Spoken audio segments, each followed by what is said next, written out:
महाराष्ट्र की राजनीति में जमकर चर्चा हो रही है एकनाथ शिंदे की।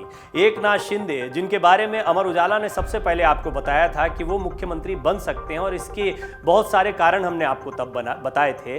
लेकिन एक और बड़ी बात जो हमने आपके सामने रखी थी वो है राज ठाकरे का राजनीतिक भविष्य। ये तय माना जा रहा है कि आने वाले दिनों में राज ठाकरे मजबूत बनकर उभरेंगे और वो शिवसेना की राजनीति का विकल्प हो सकते हैं। निश्चित तौर पर एकनाथ शिंदे इस वक्त महाराष्ट्र के मुख्यमंत्री बने हैं क्योंकि शिवसेना का पूरा बागी गुट उनके साथ है और शिवसेना की अंदरूनी लड़ाई का नेतृत्व भी अभी वही करेंगे, क्योंकि शिवसेना किसकी है ये सवाल अब भी बरकरार है। कानूनी दांवपेच आने वाले दिनों में देखने को मिलेंगे और उसके बाद ये तय होगा कि क्या उद्धव ठाकरे के पास ही शिवसेना रहती है। इन विधायकों की जो बागी हुए थे और अब सरकार बना रहे हैं, इनकी योग्यता अयोग्यता को लेकर भी कई कानूनी पेचीदगियां हैं, वो भी आगे की लड़ाई में देखने में आएंगी सामने। और इसको लेकर शिवसेना या फिर उद्धव ठाकरे का जो गुट है वो लगातार प्रयास कर रहा है कि वो एकनाथ शिंदे से अब सरकार से बाहर होने के बाद भी लोहा ले पाए। इस सब के बीच सबसे शांत जो दिखे और जो थोड़े दिन पहले बहुत मुखर दिख रहे थे जब उद्धव ठाकरे मुख्यमंत्री थे, वो हैं उद्धव ठाकरे के छोटे भाई राज ठाकरे।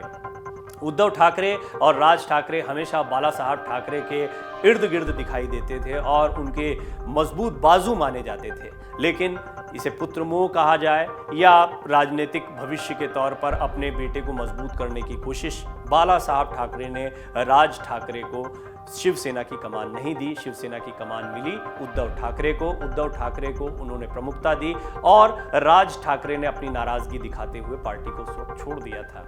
लेकिन राज ठाकरे की राजनीति पूरी की पूरी इस वक्त भी बाला साहब ठाकरे के व्यक्तित्व के इर्द गिर्द दिखाई देती है।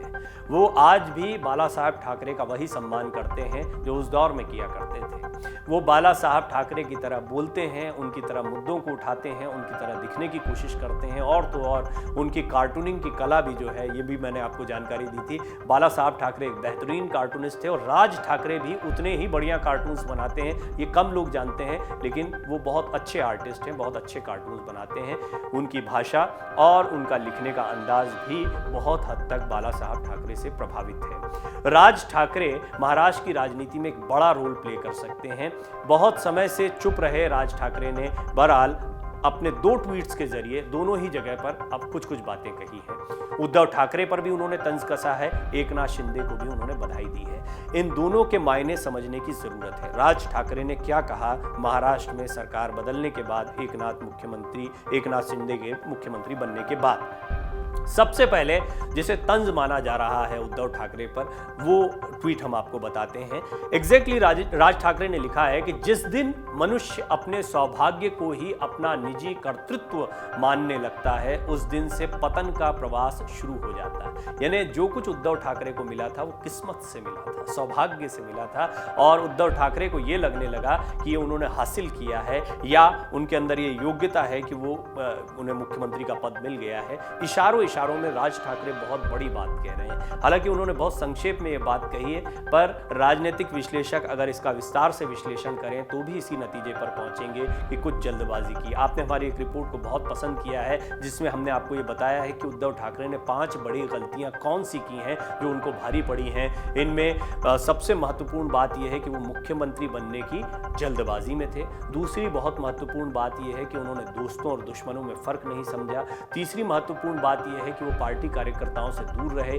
एकनाथ शिंदे को उन्होंने जरूरत से ज्यादा फ्री हैंड दिया था, उनको पार्टी में एक्सेस मिला था। ये कुछ ऐसी कमियां हैं जो एक व्यक्तित्व या एक अच्छे राजनेता में नहीं होनी चाहिए और उद्धव ठाकरे इन कमियों के साथ में हैं। ये गलतियां बताती हैं कि उद्धव ठाकरे उतने मंजे हुए राजनेता अभी नहीं थे या उतने परिपक्व नहीं थे कि महाराष्ट्र में मुख्यमंत्री की कुर्सी संभालते। एक और बड़ी गलती जो इन 5 पॉइंट में 4 बातें मैंने आपको बताई, 5वीं ये बात थी कि शरद पवार के पीछे चलना, जबकि वो बाला साहब ठाकरे की विरासत लेकर चल रहे हैं। शरद पवार पहले ही कह चुके हैं अपनी आत्मकथा में कि अगर परिवार के लिहाज से देखा जाए तो शिवसेना प्रमुख या बाला साहब ठाकरे मेरे सबसे अच्छे दोस्त हैं, सबसे करीबी दोस्त हैं, लेकिन राजनीतिक तौर पर देखा जाए तो सबसे बड़े दुश्मन हैं। अब राजनीतिक तौर पर पारिवारिक रिश्ते अभी भी चल रहे हैं शरद पवार से और सभी पार्टियों के हैं, लेकिन राजनीतिक तौर पर दोस्ती करना उद्धव ठाकरे को महंगा पड़ गया और उन्हीं के हिसाब से चले, यानी गाइड कर रहे थे शरद पवार, और ये भी बहुत बड़ी गलती उनकी रही।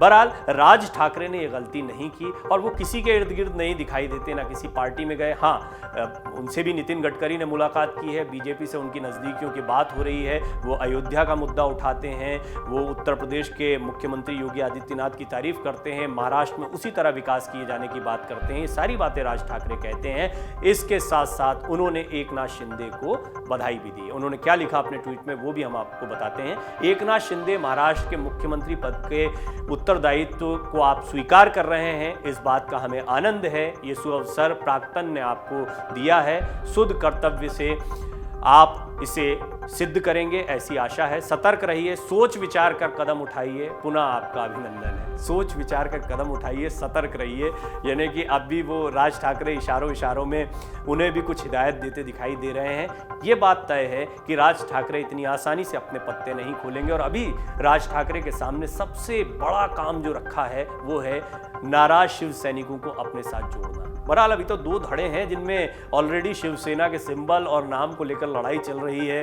उद्धव ठाकरे खुद अपने पिता की विरासत, अपनी पार्टी या जिस शिवसेना प्रमुख अभी वही हैं उसको बचाने की कोशिश कर रहे हैं, तो एकनाथ शिंदे के लिए सरकार बचाना और अपने विधायकों का अस्तित्व बचाने के लिए ज़रूरी है कि वो पार्टी की कमान वो संभालें। बहरहाल ये तो देखना होगा कि पार्टी को लेकर क्या निर्णय होता है, लेकिन इस सब के बीच राज ठाकरे को नहीं भूलना चाहिए, क्योंकि राज ठाकरे बेशक शिवसेना में नहीं हैं, लेकिन शिवसेना का काडर, शिवसेना की विचारधारा, शिवसेना के तौर तरीके और शिवसेना में उनकी एक्सेप्टेबिलिटी, यानी कार्यकर्ता तुरंत उनको एक्सेप्ट करेंगे, ये सारी चीजें उनके फेवर में जाती हैं और आने वाले समय में ये वो बड़ी चीजें हैं जो राज ठाकरे को महाराष्ट्र की राजनीति में और मजबूत कर सकती हैं। यानी आने वाले समय में आपको यदि राज ठाकरे एक बड़े खिलाड़ी के तौर पर देखने को मिले तो आश्चर्य की बात नहीं। डाउनलोड करें अमर उजाला ऐप और पाएं खबरें लगातार।